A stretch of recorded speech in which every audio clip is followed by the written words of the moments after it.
नमस्कार, बहुत स्वागत है आपका। आप देख रहे हैं ग्रांड ज्योतिष सीक्रेट। साल का पहला सूर्य ग्रहण लगने जा रहा है 10 जून 2021 को। हालांकि इस बार का ग्रहण 15 दिनों के अंदर दो ग्रहण लगने से बहुत सारी उथल पुथल मचने वाली है, क्योंकि अभी अभी चंद्र ग्रहण भी था। अब इस वर्ष खगोलीय नज़रिए से देखें तो ये ग्रहण बहुत महत्वपूर्ण है, क्योंकि यहाँ पर देखिए, जो 26 मई को चंद्र ग्रहण लगा था, इसके बाद ये सूर्य ग्रहण लगने वाला है। अब ये ग्रहण भारत में दिखाई नहीं देगा, इसलिए सूतक भी लागू नहीं हो रहा है। अगर हम धार्मिक नियम की बात करें, जैसे कि मंदिर के कपाट वगैरह बंद होना, वो सभी चीज़ें भी नहीं होंगी। और सूर्य ग्रहण का असर ना होने से, सूतक काल ना माने जाने की वजह से 10 जून के दिन पड़ने वाले अन्य दो त्योहार, जैसे कि बट सावित्री व्रत भी है इस दिन और शनिदेव की जयंती भी है, तो ऐसे में कोई रोक नहीं होगी। आप आराम से पूरे दिन पूजा कर सकते हैं। और 15 दिनों के जो भीतर दो ग्रहण की घटनाएं हैं, ये प्रकृति में बहुत सारी उथल पुथल मचा सकती है। तो ऐसे में 10 जून को लगने वाला ये ग्रहण शुरू होगा दोपहर 1:42 पर और शाम 6:41 पर खत्म होगा।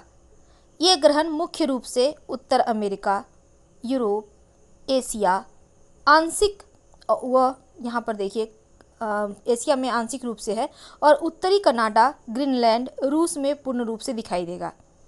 चूँकि इस सूर्य ग्रहण का प्रभाव वृषभ राशि पर है और मृगशिरा नक्षत्र पर है, इसीलिए जो वृषभ राशि के जातक हैं और जिनका जन्म मृगशिरा नक्षत्र में हुआ है, उनके जीवन पर इसका ज़्यादा प्रभाव पड़ेगा, तो आपको संभल के रहना है। ये ग्रहण एक वलयाकार सूर्य ग्रहण होगा, और जब चंद्रमा सूर्य और पृथ्वी के बीच में आ जाता है, लेकिन उसका आकार पृथ्वी से देखने पर इतना नज़र नहीं आता वो सूर्य को पूरी तरह से ढक सके, तो ऐसी स्थिति को वलयाकार सूर्य ग्रहण कहते हैं। और वलयाकार सूर्य ग्रहण में चंद्रमा के बाहरी किनारे पर सूर्य एक चमकदार रिंग यानी अंगूठी की तरह नजर आता है। 2021 का दूसरा और अंतिम सूर्य ग्रहण हालांकि 4 दिसंबर को लगेगा, लेकिन इस सूर्य ग्रहण की एक और चीज़ है कि सूर्य ग्रहण जब पूर्ण सूर्य ग्रहण लगता है, तब चंद्रमा सूर्य पृथ्वी के बीच में आकर सूर्य को पूरी तरह से ढक लेता है, और इससे सूर्य का प्रकाश पृथ्वी तक नहीं पहुंच पाता। साल का दूसरा सूर्य ग्रहण अंटार्कटिका, दक्षिण अफ्रीका, अटलांटिका और दक्षिणी भाग ऑस्ट्रेलिया में दिखाई देगा। लेकिन चलिए जानते हैं 10 जून को लगने वाला सूर्य ग्रहण का प्रभाव क्या होगा, और प्रेग्नेंट महिलाएं जो हैं वो कैसे अपना और अपने बच्चे की सुरक्षा करें, क्योंकि सबसे ज़्यादा संभल कर तो उन्हीं को रहना है।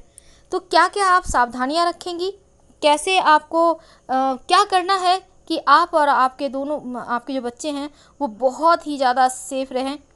देखिए, इस सूर्य ग्रहण के दिन आपको तो पता है कि हिंदू पंचांग के अनुसार ज्येष्ठ मास के कृष्ण पक्ष की अमावस्या को लग रहा है, और 97% भाग को चंद्रमा सूर्य के 97% भाग यानी 97% भाग को अपनी छाया से ढक लेगा, और चंद्रमा की छाया से सूर्य के चारों ओर वलयाकार रिंग के समान आकृति बनेगी। अब भारत में साल का पहला सूर्य ग्रहण आंशिक तौर पर ही नजर आएगा, तो सूर्य यहाँ पर सूतक भी लागू नहीं है, और इस ग्रहण की अवधि होगी 3 मिनट 44 सेकेंड। ये जो वलयाकार सूर्य ग्रहण है, जब एक निश्चित समय पे। अब यहाँ पर देखिए, चलिए हम अब जानते हैं, चूँकि पूजा पाठ या शुभ कार्यों की मनाही नहीं होगी और ग्रहण को अशुभ घटना के तौर पर ही देखा जाता है, तो फिर भी आप कोई भी शुभ कार्य नहीं करेंगे। तो जो प्रेग्नेंट महिलाएं हैं, आपके घर में माताएं, बहनें हैं, बेटियां हैं जो प्रेग्नेंट हैं, उनके अंदर एक नन्ही सी जान है, तो उनको इस ग्रहण के समय बहुत सारी सावधानियां रखनी है। तो विस्तार से जानते हैं। तो सबसे पहली सावधानी क्या है? देखिए, सबसे पहले तो उनको शांत रहना है, एकदम से शांत, क्रोध नहीं करना है, और आप पहले से ही अपने घर में एक पानी वाला नारियल मंगा कर रख लीजिए, और ग्रहण के पहले स्नान वगैरह कर लीजिए या फ्रेश कपड़े पहन लें। सर पर एक दुपट्टा जरूर रखिए, आप जो भी कपड़े पहनते हैं कोई दिक्कत नहीं है, पर सर को ढक लीजिएगा, और खुले आकाश के नीचे तो बिल्कुल भी मत निकलिएगा। इसके बाद एक पानी वाला नारियल अपने पास रखें। आप हल्के फुल्के टहलिए भी, ऐसा नहीं कि बैठ के रहना है, आप टहल सकती हैं। तो आप टहलते समय भी नारियल को ऐसा व्यवस्था करें कि आपके साथ रहे। ये नारियल आपके ऊपर कोई भी निगेटिव प्रभाव पड़ने ही नहीं देगा। और इसके साथ ही आप लगातार मंत्र जपें। कौन सा मंत्र जपेंगे? आप नमः शिवाय का जप कर सकते हैं, सबसे आसान है। अगर आपने गुरु दीक्षा ली है तो गुरु मंत्र जपिए, नहीं तो आप चाहें तो गायत्री मंत्र जपिए।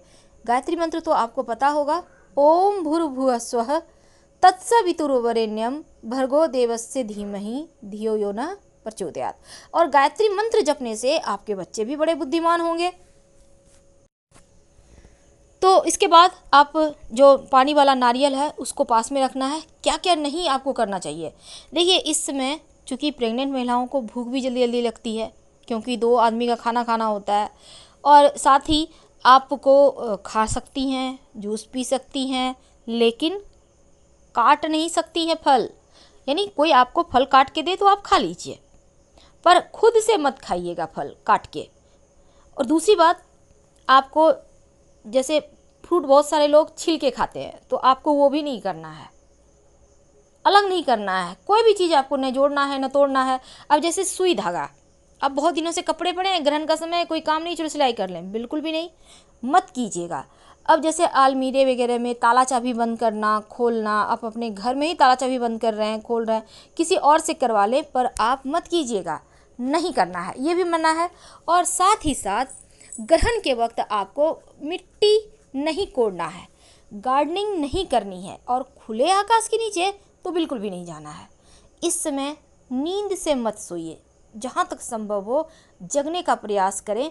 और अगर नींद से सोना भी अगर आपको चाहती हैं, या आपने ऐसा कोई दवाई खाया है, मेडिसिन खाया है, बहुत नींद आ रही है, तब क्या करेंगे? तब एक धागा ले लीजिए, अपने पैर से लेकर सर तक नाप लीजिए, नापना है, ये नियम है, टोटका है। और इसको कहीं भी खूंटी पर लटका के छोड़ दीजिए, या फिर कोई लंबा सा डंडा ले लें, लकड़ी जिसको कहते हैं डंडा, लंबा सा ले लें, और उसको आप खुद से नाप लें और कहीं कोने में खड़ा कर दें। तो इसके बाद आप सो सकती हैं।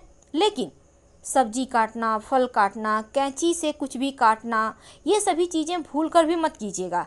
झगड़े लड़ाई करना, ऊंची आवाज़ में बात करना, ग्रहण को देखना, ये बिल्कुल भी नहीं करना है, ये मना है। और इसके साथ ही आपको गार्डनिंग भी नहीं करनी है, और ना ही फूलों को तोड़ना है। अब ये नहीं कि बैठे बैठे कुछ तोड़ रहे हैं, फेंक रहे हैं, ये भी मत कीजिएगा, ये भी दोष लगता है। तो आपने समझ लिया, इस समय आपको कुल मिलाकर बैठना है, गोद में पानी वाला नारियल लेकर मंत्र जप करना है। जितना ज़्यादा जप कर सकती हैं उतना ही ज़्यादा आपका बच्चा बुद्धिमान ज्ञानवान होगा, और एक सुरक्षा कवच बन जाएगी आपके चारों ओर, और आपके बच्चे और आप सुरक्षित रहेंगे। बहुत सिंपल है। इस ग्रहण में आसानी से आप ग्रहण को ऐसे ही अच्छी अच्छी चीज़ों के साथ समाप्त कर लेंगे। और तिनके भी नहीं तोड़ना है, कोई भी चीज़ नहीं तोड़ना है। और टेलीविज़न और मोबाइल से भी ज़रा दूर रहिएगा। अब इस समय क्या, ग्रहण के वक्त जैसे होता है ना, चावल से कंकल चुन लिए, कुछ रखा हुआ है उससे चुनना बिनना कर लिए, मत कीजिएगा। आँखों पर बच्चे के भी प्रेशर पड़ेगा। आप 2-3 घंटे आराम से बैठिए, इस समय को व्यतीत होने दें, उसके बाद जितनी मर्जी उतनी काम कीजिए।